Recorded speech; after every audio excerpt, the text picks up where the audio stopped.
the palace basement there was an old hidden door known only to few. Today, King Pratap opened it.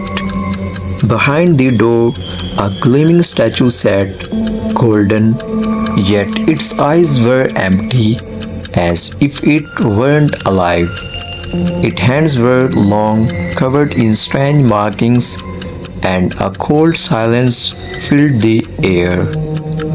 Pratap touched the statue with his hand, and immediately the palace torch extinguished on their own.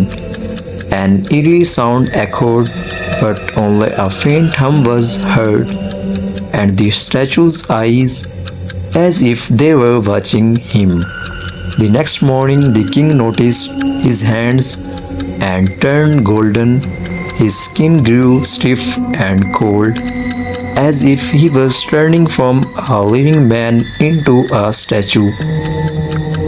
With every passing moment, the pain grew, yet the statue's eyes kept gleaming, and an eerie whisper echoed from the markings. Pratap tried to put the statue back behind the door, but it was as if the statue demanded its due. In a single moment, he realized power and punishment had come together. Night fell, and every corner of the palace drowned in a strange silence. The servants, one by one, disappeared, and their screams became only an echo in the air. In the morning, all that remained were golden human frames staring with empty eyes. The statue moved to a different spot each night, sometimes near the queen's bed, sometimes in the middle of the court, and its hollow eyes followed Pratap wherever he went. The king's hand continued turning golden, and he could no longer move. With every breath, the statue's weight increased, as if it demanded the blood of living men. A voice echoed from within, "Your silence is only the beginning."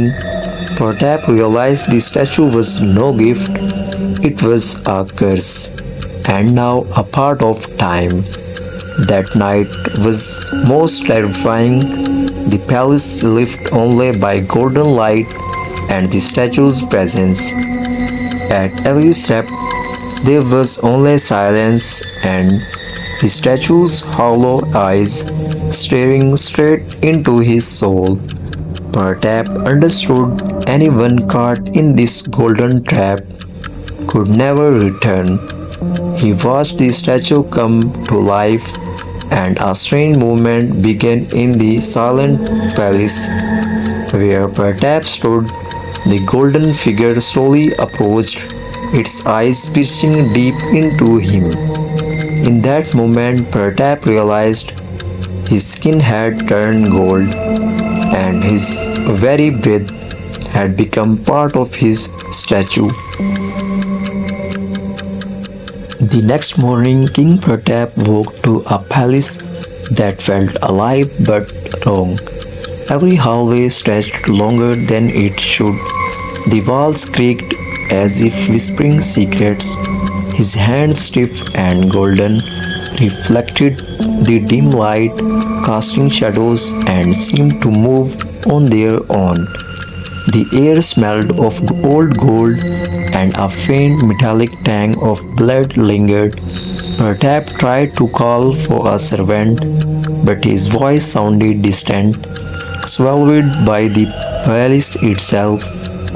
As the sun rose, Pratap's skin hardened further, veins shining like molten gold beneath the surface.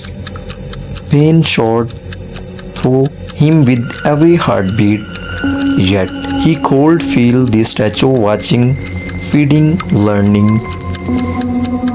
Every reflection in the mirrors, every shiny surface showed him a body not quite human, a golden shell trapped in living flesh.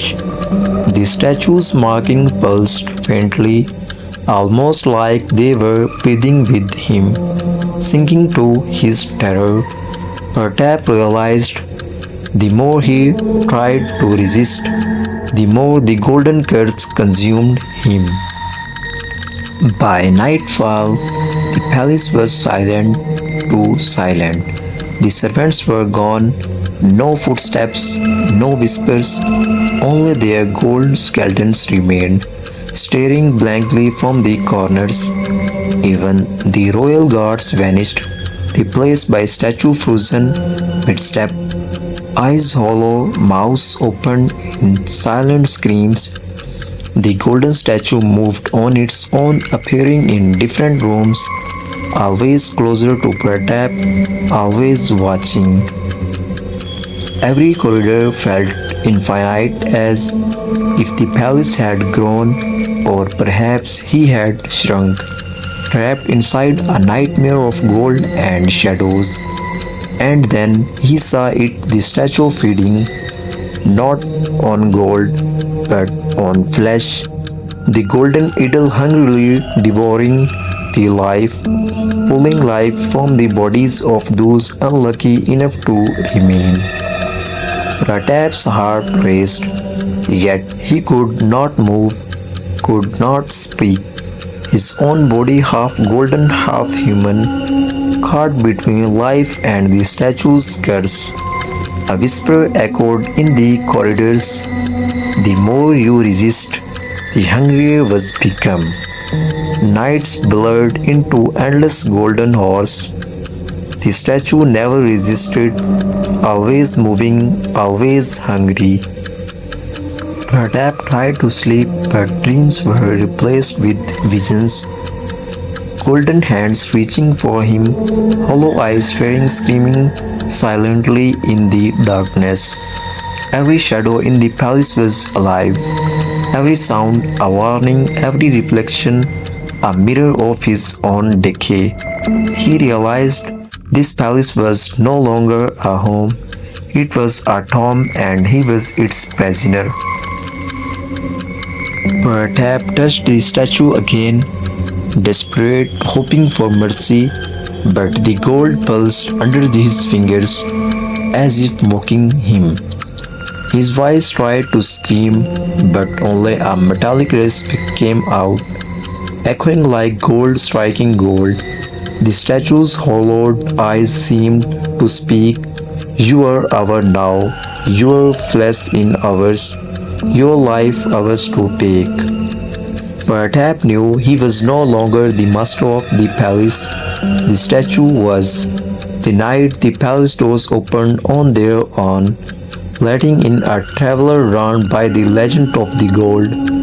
The statue moved faster than humanly possible, and the traveler vanished in a flash of golden light.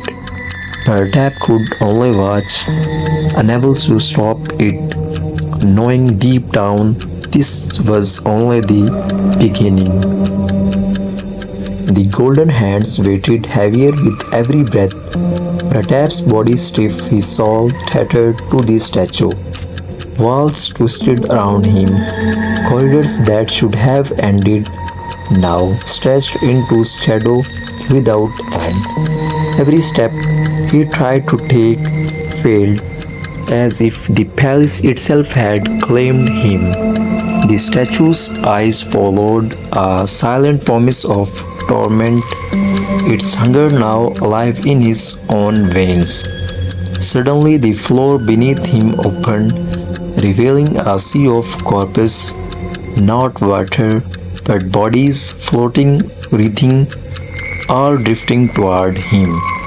Each face familiar, twisted in pain, eyes wide with terror, mouths froze mid-scream. He tried to cry out, but his voice was swallowed, blending with the moans of the dead. The statue pulsed with golden light, and with it, Pratap's heart beat in sync, each pulse feeding the hunger. Whispers rose from the golden sea, faint then clear. You belong to us now forever. Hands reached from the corpse, brushing against his golden flesh, merging, claiming. Pratap felt his spirit dissolve, a part of him now and wind with theirs, a permanent prisoner. The palace no longer had a king, only gold, shadows, and the living dead trapped in eternal hunger. The statue's markings glowed, revealing a single reflection in its eyes. Pratap's own face, a faint twisted smile whispering now, you see, now you wait forever. He raised a hand, felt only cold air, no friend, no escape, no mercy. Every corpse that once seemed lifeless now mirrored him, alive in gold, trapped, watching, waiting. Pratap lifted his gaze, only darkness, no sun, no stairs, just endless cold pulling him deeper. The dead smiled inwardly, and a voice echoed, this is only the beginning, you will never leave. Golden veins ran through him, the statue no longer separate, it was him and he was it. Life had become a memory, a whisper lost in golden shadows, a scream that would never be heard. He touched his own face and felt it, not flesh but cold, unyielding gold. The curse was complete, the statue was no longer an object, it was his mind, his body, his prison. He understood now power was never the gift, it was the sentence, and the palace, a tomb for all greed and curiosity. And then, for a single heartbeat, everything stopped. He was back in the palace hall, the doors shut, the torch flicking, but the king he was gone. The statue still on the pedestal, yet its eyes glimmered with a familiar smile, and every reflection, every face he saw now held a golden shadow. Pratap had become part of the curse, but of the hunger, and the world outside the palace had ended in his eyes forever.